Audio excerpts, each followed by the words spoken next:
For those that think they can't move on and recover, there is life after infidelity. Hello there, I've been lurking on Reddit for a time now, reading tales of betrayal via adultery and seeing so many scenarios that reminded me of my previous anguish. But in the end, I emerged victorious. You too can. This is my first post, so please bear with me if I don't get everything right.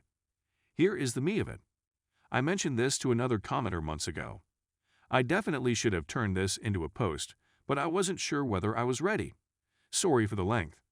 I used to be great friends with this girl. C is her first initial. We have known one other since we were children.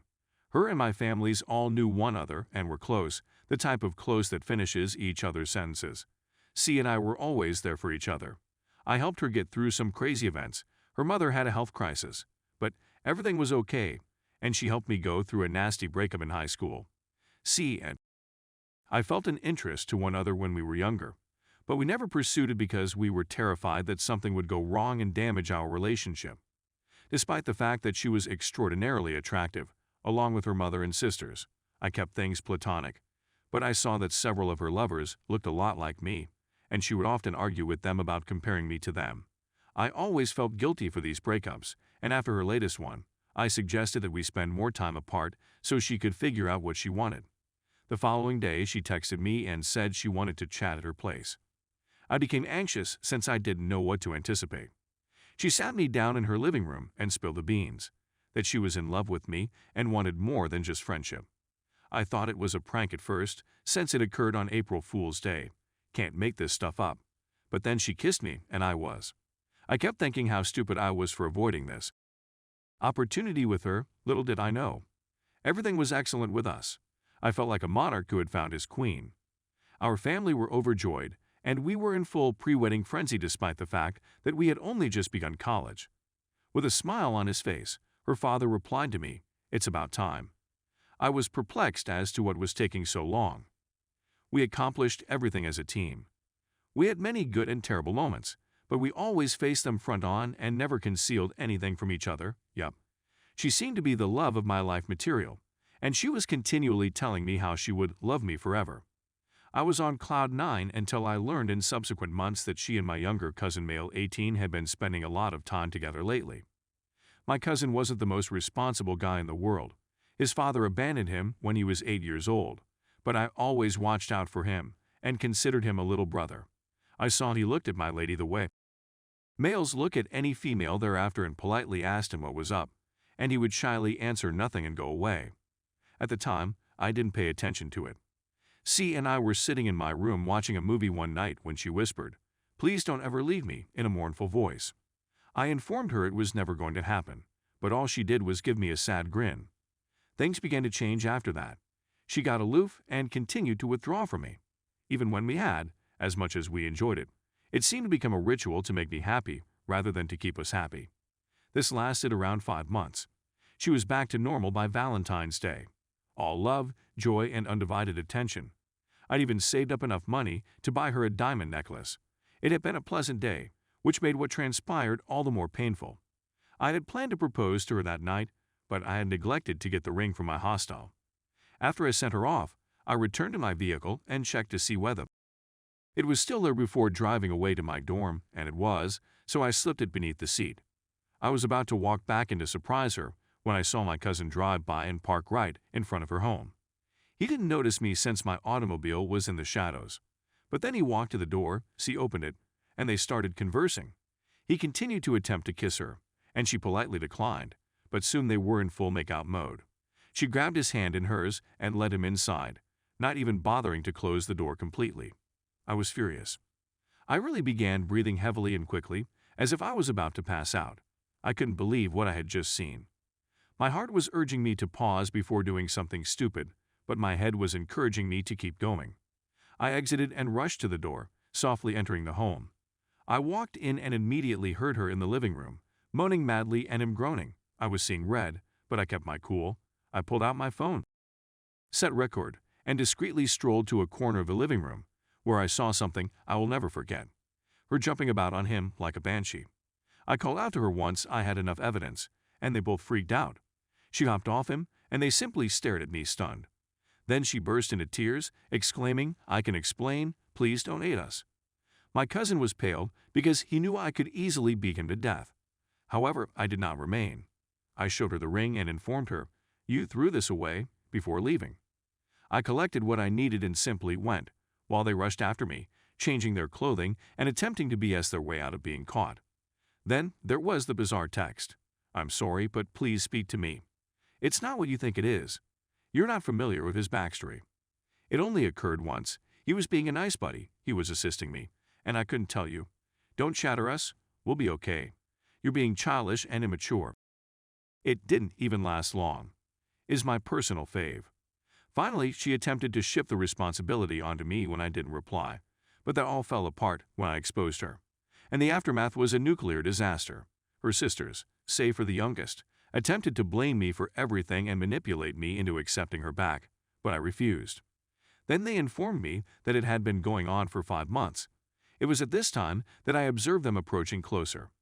She essentially continued to sleep with both of us, with no protection from him. I knew right then and there that I was done with her. They were hardly dressed when I caught them, her wearing just her bra and him wearing only his socks. It was like witnessing porn in real time, with me as a reluctant participant. I thought only I could get her thrilled like that with the noises and things she did with him at the time. She stated she has always admired my figure, and I do a lot of exercise, but watching her bouncing on his skinny made me feel awkward for a while. There was no reconciliation in that place. As I drove away from them, all I could think was, what did I do wrong? I gave her everything and was rewarded with her scheming. She was on birth control while we were dating. Except for one occasion, I typically finished my sentences. I'm happy I did because my jerk cousin went raw on her and most likely completed inside her. I never screamed at her. She was never abused or disregarded. If she was content, I was content knowing she was content. We had known one another our whole lives, and I had mistakenly assumed she was the one. We once went to the mall for a tarot card reading, and the woman there informed me that a great love would find me. I informed her that she had previously done so in reference to see she did, however, give my daughter a strange look. That should have been one of the warning signs. There isn't a day that goes by that I'm not pleased I caught her. I would have married her if I had known what type of person she was. As I already said, the aftermath was apocalyptic. Her parents continued calling my phone after I nuked them both, asking to know what happened, and stating C was inconsolable. She created as a result. I essentially told them what had transpired. Her mother collapsed on the floor, and her father continued to apologize to me, claiming I didn't deserve this. Many friendships were shattered on both sides of our families as a result of this. Her 2 sisters, the youngest, didn't know the full story at the time, as well as our circle of friends, kept bombarding my phone with texts saying I needed to talk to her, and the oldest wanted me to take her back, even coming up with some nonsense excuse about a mental defect she just happened to have, as if I should be the one to brush her infidelity under the rug. She took the choice to be unfaithful to me. Then they informed me everything that had occurred and when it happened. During those 5 months, she would tell me that she was working extra hours and that her coworkers would cover for her, and how tense he became when he saw me when I went to meet him and my aunt. I was a trusting idiot who always saw the best in people and was burnt as a result. She started phoning me all the time. Her voicemails constantly sounded exhausted and strained from her sobbing and telling me that I shouldn't do this. She felt as if a part of her died when I left and pleaded to talk to me, claiming that I said I'd never abandon her.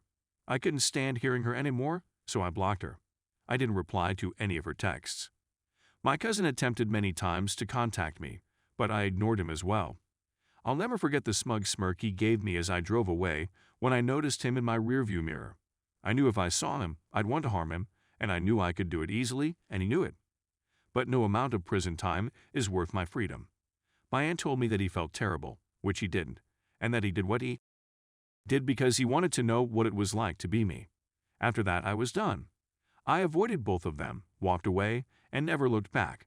At the time, I was 22, she was 20, and he was 18. The first year was difficult. I'd never been cheated on before, and it screwed with my brain. But I had lots of pals who were willing to assist me, and my parents were a fantastic support system. My friends really took me on a vacation to France to help me clear my brain. It was the nicest thing that had happened to me. Seeing the Eiffel Tower, eating some madeleines, and learning some French all contributed to my increased confidence. and getting to draw some naked French beauties gave me an added push. Now I'm a 27-year-old graphic designer earning decent money and having a fantastic time. I went on a few dates, but nothing serious. Then, a few months ago, one of the individuals I least expected to hear from contacted me. C's eldest sister. She said she had my new phone number from my parents and wanted to contact me. I'd always been friendly with her, so we began messaging and keeping up. She and I had a great chemistry. It was fresh and thrilling for her. She was a cute, slender youngster with braces the last time I saw her. But when she showed me a picture of herself right now, my mouth fell. She was out of this world beautiful. Her family's women were always stunning, but adolescence took its toll on her. We recently met, and she embraced me so tightly that I couldn't bear to let her go. We began to spend a lot of time together, and she told me a little bit about what occurred after I left. C was apparently knocked pregnant that night by my cousin. They decided to try something for the baby, but he cheated on her, and she cheated on him again. Things took a turn for the worst for them when she placed the baby up for adoption.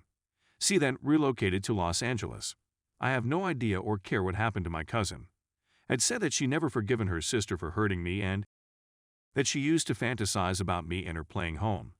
She developed a crush on me and told me that she was constantly thinking about me and that I was the ideal person that her sister didn't deserve. I told her I liked her and would want to start dating her if she was interested. So that's where I'm at the moment. I've got a nice career, a wonderful life, and I'm falling in love again. And I'm content. I've learned a lot from my experiences and would want to contribute my thoughts when I see new articles. To demonstrate that there is life after infidelity. To remind individuals that it is never too late to begin over. And, maybe most importantly, never settle for second best.